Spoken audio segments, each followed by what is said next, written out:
then ultimately, of course, through the webcast, through the internet. Yeah. Yeah. Okay, let's do that. Okay. Suzanne, we probably don't need this, but can you give us your own name and affiliation, because we need to identify you on the tape, please? My name is Suzanne Ozanto. I'm a medical oncologist. I'm working in the Department of Clinical Oncology here in Leiden in the Netherlands, in the Leiden University Medical Center, Leiden LUMC abbreviated.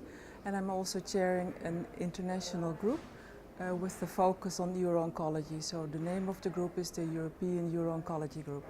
Thank you. It's a multidisciplinary group, so it's consisting of medical oncologists, radiation oncologists, pathologist, urologist, radiologist. So it's really a group consisting of people with different backgrounds. Okay, thank you. Now, the conference was your idea, and what was the rationale behind it? The rationale is to bring together people who are really expert in the world, and to listen to them and hear what their thoughts are on what we had in the past, in the recent period of time, the last few years, on developments in prostate cancer, in kidney cancer, and also their thoughts on how we should move forward. Because in principle, what we are facing is that we are very much enthusiastic about what has been achieved. So there's a lot of hooray and hypes, because there are multiple clinical trials, phase 3 trials, that have been run very successfully in the last years and that have led to the registration of new drugs. But when I'm, as a physician, faced in the daily practice with patients, and I must confess those patients are metastatic patients in general, because a medical oncologist has mostly patients who already developed clinically manifest metastases at distant sites distant in the body. I realized that despite of all these new developments, successful drugs that we have, that still you have to first mention to the patient that you will not be able to cure him or her, and that we will try our utmost and do our best to achieve some lengthening of their duration of their life, and in a very, with a nice quality of life, of course, but still they suffer, and still you feel really bad that you can still not tell each and every one, don't feel miserable, we have a drug for you, we have cure for you, good surgery for you, combination therapy with combined modality, surgery, radiation therapy, drugs, and we will cure you. So that is really painful. And as the years go by, you really feel that we should do it differently, because all these large trials take so extremely long. We have to sit together with experts, we have to sit together with a wide audience consisting of doctors, scientists, people with different background. And I think somehow it's important for human beings that we all become very enthusiastic, and that we are really taking the advantage of talking in a relatively smaller environment with each other, with experts, and to get new ideas, and also to look at ways to do it differently, because I really think that we're in a hurry.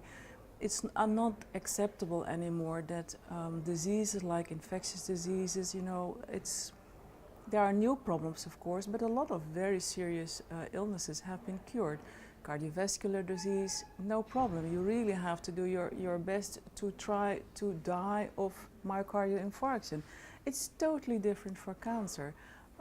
If surgery or radiotherapy or the combination, or maybe a little bit of drugs before or after surgery, are not able to cure patients, then we will have this large population still of patients with metastatic disease. And in essence, they all die. And I think that we really have to speed up the way we do things. We have to make sure that the bureaucracy, which in my mind is really a hurdle in order to facilitate progress, because it takes so much time, so much energy, so many people, and it really delays the start of trials, and it delays ending of it, and it delays getting a quick answer. So in the meantime, new trials have started, And if you would have done the first trial in a much more speedy way, you would have been able to avoid the second and the third and the fourth trial, because you would know much earlier that it's nonsense, it's a no way to go. So there are a lot of reasons why I do think that we have to sit together with people who are really interested, and also people that think, wow, I never thought of that. And we should somehow, there should be sort of a flame that lightens us, and that we really get the feeling, yes, we have to do it in an alternative way.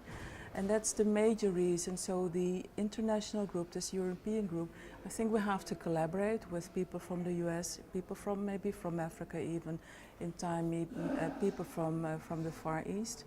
But it's very important that often the fact that you're close together, you're sitting together, you're talking with each other, you're talking to experts, you are more exposed to views that are different, that sometimes is the impetus to do it differently. And I think that was the major driving force.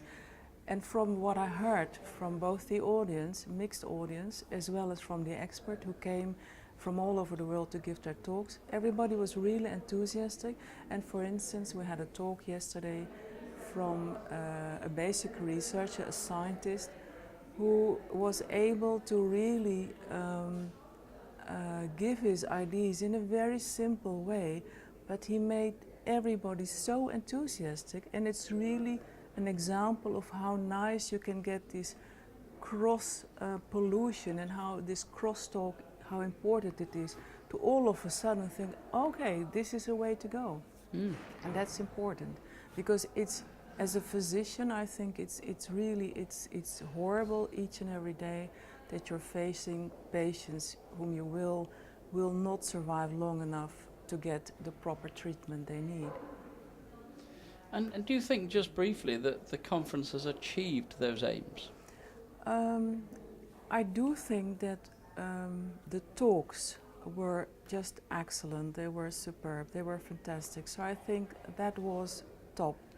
I do think that the audience was just the right size of audience. It was not a huge meeting, like thousands of people, but it was also not a small meeting. It was just a very nice mix of people and the right number. And listening to what I've heard from various people in the audience, but also from the experts who came, they all seemed to very much like it and also learned from each other. And I think it's just quite the right mix for the aims we had. And so I do feel that we achieved those goals. Of course, time will tell, because it's very hard. We had some discussion at the end of the meeting about how can we get away with all these barriers, with all these hurdles, and how should we do it. And I think the way to do is to, for instance, from all the people that came here, if we have 10 people or even 5 people who will sit together in the coming 6 months and who will think about how this small, slim, stealth type trials I foresee for the future, how we are able to set those up and do them in a speedy way. And finally, this was the first International State of the Art Conference. Does that suggest there'll be more? It's the first. It suggests that there will be more, and it's also what people have been asking for. It was the first for prostate and kidney cancer. It was the second in the sense that we already had 2 years ago one which was focusing only on bladder carcinoma. But certainly based on the success of this 2-day conference, this 2-day international conference, I do think that there will be more. Otherwise, it would be silly to call it the first. You're right. Suzanne, thank you very much for talking to us. Thank you. Cut. Well done. Ging het redelijk? Ja. Oh, sorry.